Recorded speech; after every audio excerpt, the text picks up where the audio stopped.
Satyabama Institute of Science and Technology, Chennai and Sri Perimbadu.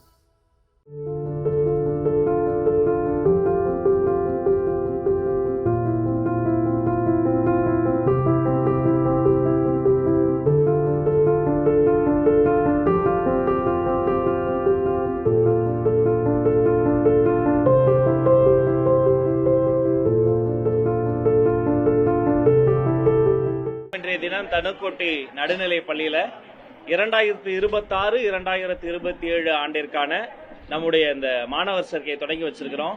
எங்களுடைய குட்டீஸ், எங்கள் கண்மணிகளுக்கு அவர்கள் முதல் நாள் வருவதற்காக அந்த வண்ண பென்சிலில் இருந்து, பள்ளி சீருடையில் இருந்து, புத்தக பையில் இருந்து, பாட நூல்கள், அது வெறும் பாடத்தை மட்டுமல்ல, அதுல வண்ண படங்கள்லாம் போட்டு அப்படி அந்த புதிய நூல்களை அவங்களுக்கு கொடுத்து, சாக்லேட் கொடுத்து, எங்களுடைய நாயகிகள் இல்லையா, அவர்களுக்கு மலர் மாலை சூடி அவர்களை மகிழ்ச்சியா இன்னைக்கு வரவேற்கிறோம்.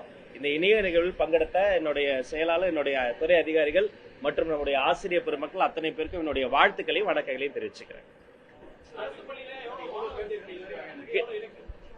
4 லட்சம் மாணவர்களை சேர்க்கின்ற இலக்கை வைத்து போகிறோம். கிட்டத்தட்ட 1.5 லட்சத்தை ஆல்ரெடி தாண்டிட்டோம். இனி வரும் காலங்கள், அடுத்தடுத்த வாரங்கள்ல இந்த இலக்கை நோக்கி நாங்கள் பயணம் செய்து கொண்டோம்.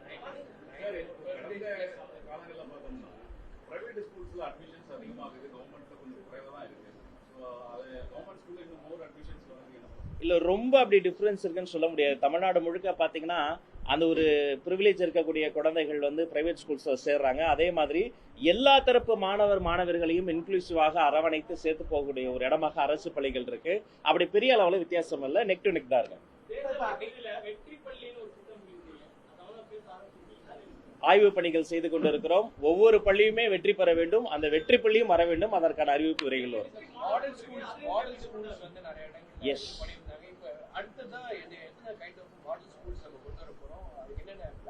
இன்ஃபேக்ட் நான் முதல்ல போட்ட கையெழுத்தை முதல் 2 கையெழுத்து போட்டேன்.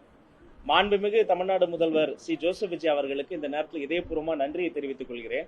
நான் முதல்ல போட்ட கையெழுத்தை அனைத்து பள்ளிக்கூடங்களிலும் கழிப்பறை வசதி, பூட்டப்பட்ட கதவுகள் இருக்கான்னு செக் பண்ற கழிப்பறை வசதி, குடிநீர் வசதி, அங்க இருக்கக்கூடிய வகுப்பறைகள், இதையெல்லாம் அந்த சரி செய்வதற்கான அந்த நிதி மற்றும் பெரம்பலூர் மாவட்டத்தில் ஒரு மாடல் ஸ்கூல்ல சொந்தமாக ஒரு கட்டிடம் கட்டுவதற்கான அந்த கோப்புகள்ல தான் நான் கையெழுத்திட்டேன். இப்படி ஒவ்வொரு பள்ளிக்கூடத்திலையும் பாடத்திட்டம், பாடம், வகுப்பறை மட்டுமல்ல, கழிப்பறை கூட நன்றாக இருக்க வேண்டும் என்ற சிந்தனை கொண்ட என்னுடைய தமிழ்நாடு முதலமைச்சருக்கு இந்த நேரத்தில் நான் நன்றி தெரிவித்துக் கொள்கிறேன். இப்போ பள்ளி திறக்க போகுது, எல்லாருக்கும் ஆல்ரெடி பேச ஆரம்பிச்சிட்டோம். ஒவ்வொரு ஸ்கூலுமே அந்த ஆக்சஸ் டு எஜுகேஷனை நம்ம ஈஸ்வர் பண்ணியிருக்கிறோம். அதே மாதிரி அங்க இருக்கக்கூடிய அந்த ரெஸ்ட் ரூம்ஸ், அங்க இருக்கக்கூடிய அந்த கழிப்பறை வசதிகளையும் கண்ணும் கருத்துமாக நம்ம மெயின்டெனன்ஸ் அதை செய்யணும். அதை ஒருவேளை அவர்களுக்கு அங்க ஏதாவது பிரச்சனை இருந்தா கூட அவங்க தொடர்பு கூட உடனடியாக சரி செய்யணும். ஒவ்வொருத்தரா ஆட்சி காலத்துல பேராசிரியர் அன்பழகன் கல்வி வளர்ச்சி திட்டம் வருஷத்துக்கு 1500 கோடி 7500 கோடி ரூபாய் ஃபண்ட் அலாட் பண்ணி முக்கியமா இந்த உள்கட்டமைப்பு வசதிகள் மேம்பாடு, இந்த கழிப்பறை, குடிநீர் வசதிகள்லாம் சொல்லியிருந்தாங்க. அதுல எவ்வளவு ஃபண்ட் செலவாச்சு, ஏன் இன்னும் அந்த உள்கட்டமைப்பு வசதிகளே இன்னும் தேவை, இவ்வளவு பணம் செலவழிச்சு இன்னும் தேவையா அப்படியே இருக்கிறதுக்கான காரணம் என்ன? இன்னும் எவ்வளவு நீடு இருக்குது? வெளிப்படையா சொல்லணும்னா, திட்டங்கள் ஒவ்வொரு திட்டமுமே அந்த ரூட்ஸ்ல போய், வேர்களில் போய் சேருவதை நம்ம எவாலுவேட் பண்ணணும். இந்த திட்டத்துக்கு இவ்வளவு செலவு செஞ்சோம் அப்படின்னு சொன்னா அது அரசியல்.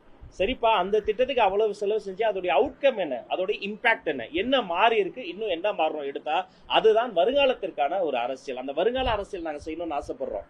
காலை உணவு, மதிய உணவு, இதே போன்ற திட்டங்கள் எல்லாமே இத்தனை லட்சம் பயனாளர்கள் சொல்லி பண்றாங்க.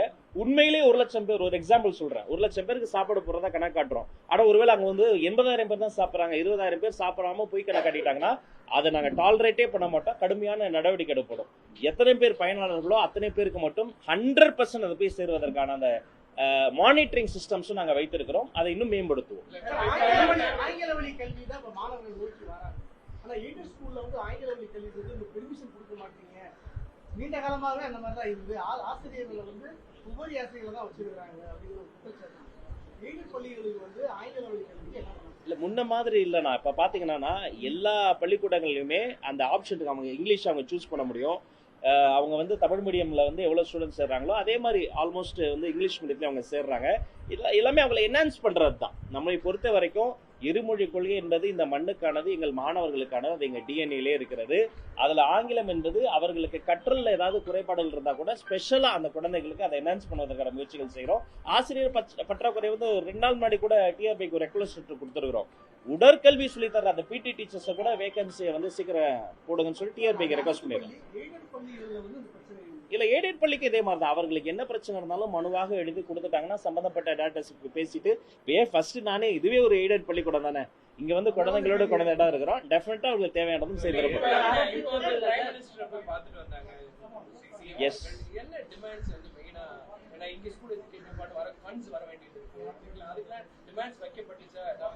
ஏற்கனவே அதை சொல்லிட்டோம். நம்ம தமிழ் தாய் வாழ்த்து, நம்முடைய அரசாங்கம் எப்போதும் தமிழுக்கு தான் முதல் முக்கியத்துவம் தருவோம்.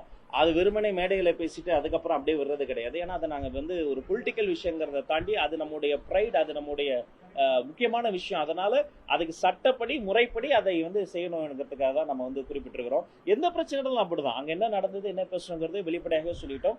எல்லாமே இந்த மாநிலத்தின் நலம், இந்த ஸ்டேட் வெல்ஃபேர் தான் நம்முடைய ப்ரையாரிட்டி. அதை முன்னிறுத்தி பல விஷயங்கள் பேசுறது.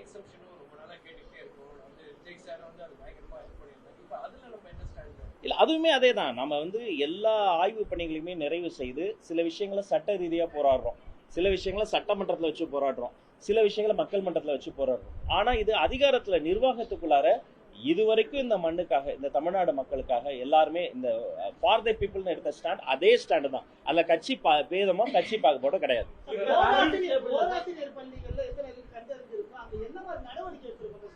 ஓராசிரியர் பள்ளிகள் அடையாளம் காணப்பட்டு இன்னும் சில பள்ளிக்கூடங்கள்ல ஓராசிரியருக்கு மேல அங்க இருக்கக்கூடிய அந்த ஸ்டூடெண்ட்ஸ் கெப்பாசிட்டி, இத்தனை ஸ்டூடெண்ட்ஸ்க்கு இவ்வளவு ஆசிரியர் ஒரு ரேஷியோ இருக்கு. அது அப்படி சமம் இல்லாமல் அந்த ரேஷியோ ஒருவேளை பிழையாக இருந்தாலும் பல காரணங்கள் இருக்கும். ஒண்ணு நிதி பிரச்சனையா இருக்கும், இல்லைன்னா நிர்வாக பிரச்சனையா தான் இருக்கும், இல்ல சமூக பிரச்சனையா இருந்தாலும் அதை அடையாளம் கண்டு சமூக பிரச்சனையா இருந்தால் உடனடியாக சம்பந்தப்பட்ட அதிகாரிகளுக்கு பேசி சரி செய்ய உத்தரவிட்டு இருக்கிறோம். வேற நிதி பிரச்சனையா இருந்தால் அது இன்டர்னலா நம்ம பினான்ஸ்ல எல்லாம் நாங்க பேசி அதை சரி செய்ய வச்சு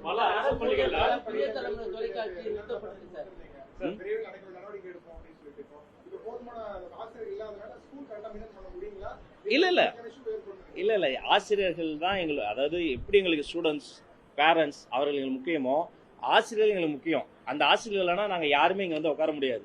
நானே ஒரு ஸ்லோ லேர்னர், நானே ஒரு ஆவரேஜ் ஸ்டூடெண்ட், இங்க வந்து உட்கார்ந்ததுக்கு என்னோட டீச்சர்ஸ் தான் காரணம். பட் எல்லா பிரச்சனையுமே உடனடியாக சமாளிக்க முடியாம சில டீச்சர்ஸோடைய சங்கங்கள் இருக்கு, சிலவங்க வந்து கோர்ட்டுக்கு போயிட்டாங்க, பல்லாயிரக்கணக்கான கேசஸ் வந்து நிலுவையில் இருக்கு.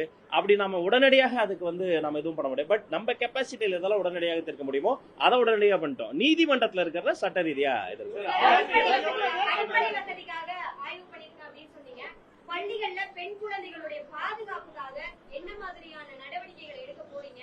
ஏதாவது குழந்தைக்கு பாதிப்பு வருது அப்படின்னா அந்த குழந்தை எப்படி ஆசிரியர்கிட்ட சொல்றது மாதிரியான ஏதாவது வழிமுறைகளோ இல்ல அவங்களுக்கான ஒரு இன்ஸ்ட்ரக்ஷன் கொடுத்திருக்கீங்களா இதுவரைக்கும்? நல்ல கேள்வி சிஸ்டர். நம்முடைய புதிய பாடநூலை திறந்த உடனே முதல் பக்கத்திலேயே 2 நம்பர்ஸ் நம்ம வந்து பப்ளிஷ் பண்ணியிருக்கோம். அந்த நம்பர்ஸும் சும்மா பயமுறுத்தமா இருக்காது. அவங்கள வந்து அந்த குழந்தைகளுக்கு ஏதாவது பிரச்சனைனா உடனடியாக அவங்க அந்த numbers toll free numbers approach பண்ண முடியும். அடுத்த பக்கத்தில் பார்த்தீங்கன்னா இந்திய அரசமைப்பு சட்டத்துடைய அந்த தகவலையும் போட்டிருக்கிறோம். இப்போ போக்சோ பொறுத்த வரைக்கும் போக்சோ மாதிரி வழக்குகளில் அது ஒரு பெரிய வரப்பிரசாதம். அதை எப்படி எக்ஸசைஸ் பண்ணோம், அதை எப்படி நம்ம வந்து ஃபாலோ பண்ணுங்கிறதுக்கு ஆசிரியர்களுக்கு நாங்கள் வந்து பயிற்சி கொடுத்துருக்குறோம். ஒரு குழந்தைக்கு அது மாதிரி ஏதாவது ஒரு தொல்லை வந்தால் அந்த மோஸ்ட் ஆஃப் தி பெரும்பாலும் பார்த்தீங்கன்னா போக்சோ கேசஸ் ரொம்ப தெரிந்தவங்க மூலமாகவே வரும். அறிந்தவங்க மூலம் பக்கத்து வீட்டில் இருக்காங்க, டிஸ்டன்ட் ரிலேட்டிவ், சம்டைம்ஸ் அந்த இன்ஸ்டிடியூஷனுக்குள்ளே இருக்கவங்க மூலமாகவே வரும். அப்படி வந்தா அவங்க யாருக்கிட்டையும் அந்த டோல் ஃப்ரீ நம்பருக்கு கால் பண்ணாலே உடனடியாக நடவடிக்கை எடுப்பாங்க. என்ன நடவடிக்கை எடுப்பாங்க? இதுல 4 துறை சம்பந்தப்பட்டிருக்கு. 1 அந்த பள்ளிக்கல்வித்துறை, அந்த விக்டிமோட நிற்போம், அந்த விக்டிம்க்கு என்ன நீதியோ அது வாங்கி தரதை நிற்போம். 2 காவல்துறை, யூனிஃபார்ம் இல்லாம அந்த குழந்தையை விசாரிப்பாங்க, நேர்ல கூட கிடையாது, ஒரு வீடியோ கால்ல கூட ஒரு பெண் அதிகாரி தான் விசாரிப்பாங்க. 3 நீதித்துறை, மத்த கேஸ் மாதிரி கிடையாது சிஸ்டர், 12 மாசத்துல நீதி நிலைப்பாட்டப்படும். 4 சமூக நீதித்துறை, அந்த வெல்ஃபேர் டிபார்ட்மெண்ட்ஸ், அவர்களுக்கு தேவைப்படுற அவங்களுக்கு ஒரு சைக்கலாஜிக்கல் ட்ராமா இருக்கும், அவர்களுக்கு வேற மாதிரி ஏதாவது ஒரு சப்போர்ட் தேவைப்படும், அதையெல்லாம் துரிதமா வேற எப்போதும் இல்லாத அளவுக்கு இப்படி ஒரு கொஹிரன்ஸோட ஒரு கொலாபரேட்டிவா இவ்வளவு டிபார்ட்மெண்ட்ஸ் வேலை பார்க்கிறோம். அதையும் மீறி அங்கொன்றும் இங்கொன்றும் ஏதாவது பிரச்சனை வந்தாலும் தப்பு தான். அந்த பிரச்சனைகள் வந்து உடனடியாக களையப்பட்டு மிக கடுமையான நடவடிக்கை, மிக கடுமையான தண்டனை அந்த குற்றவாளிகளுக்கு வாங்கி தரப்படும். புதிய தலைமுறை தொலைக்காட்சி அரசு கேபிள் இணைக்கப்பட்டிருக்கு, அதே மாதிரி சில இடங்களும் பின்னுக்கு தள்ளப்பட்டிருக்கு. இல்ல ஆக்கப்பூர்வமான விமர்சனம் எல்லா அரசாங்கத்துக்கும் வேணும். எல்லா ஊடக நண்பர்கள் சொல்லிக்கிறேன், நீங்க எங்கள் உறவினர்கள் தான். ஜனநாயகத்தின் முக்கியமான தூண்கள். அது உடனே விசாரிக்கப்பட்டு அந்த டெக்னிக்கல் கிட்ஸ் எல்லாம் சரி செய்யப்பட்டுருச்சு. எல்லா இடத்துலயும் அப்படி நடக்கல. அது ஏதோ நம்பர்ஸ் இல்ல அப்படிலாம் கிடையாது. நானே இப்ப பார்த்தது என் சேம்பர்லயே அதுதான் விடுது.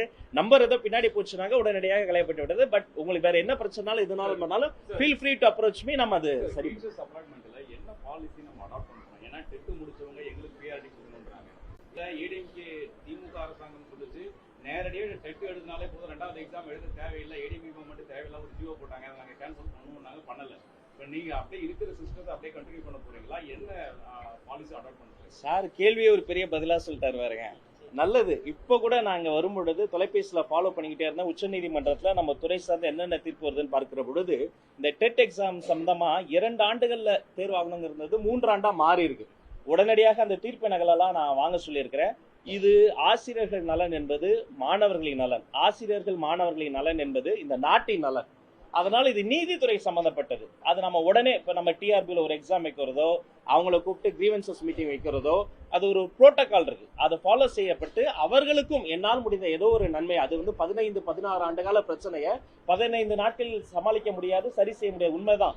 ஆனா அடுத்து இன்னைக்கு நான் செய்யக்கூடிய ஒரு விஷயம், அடுத்த 5 ஆண்டுகள்ல அவர்களுக்கு ஒரு நன்மை பயக்கணும், அடுத்தடுத்து வரக்கூடிய தலைமுறைக்கு நன்மை நடக்கணும்ன்ற ஓப்பன் ஹார்ட்டோட திறந்த மனதோட இருக்கிறோம். எந்த சார்பு தன்மையும் இல்லாமல் உட்கார்ந்து பேசி சரி செய்ய முடியாத பிரச்சனை உலகத்தில் எதுவுமே இல்லை. போர் பிரச்சனையை பேசி தீர்க்கும் போது பெற்றோர் ஆசிரியர் மாணவர் பிரச்சனை தீர்க்க முடியாதா? நம்புங்கள், கொஞ்சம் நேரம் தான். இருக்கிறதுல நீங்க தானே நிறைய கொஸ்டின்ஸ் NEP அக்செப்ட் பண்ண மாட்டேன்னு ப்ரீவியஸ் கவர்மெண்ட் சொன்னாங்க. அதனால ஸ்டேட் எஜுகேஷன் பாலிசி கொண்டு வந்தாங்க.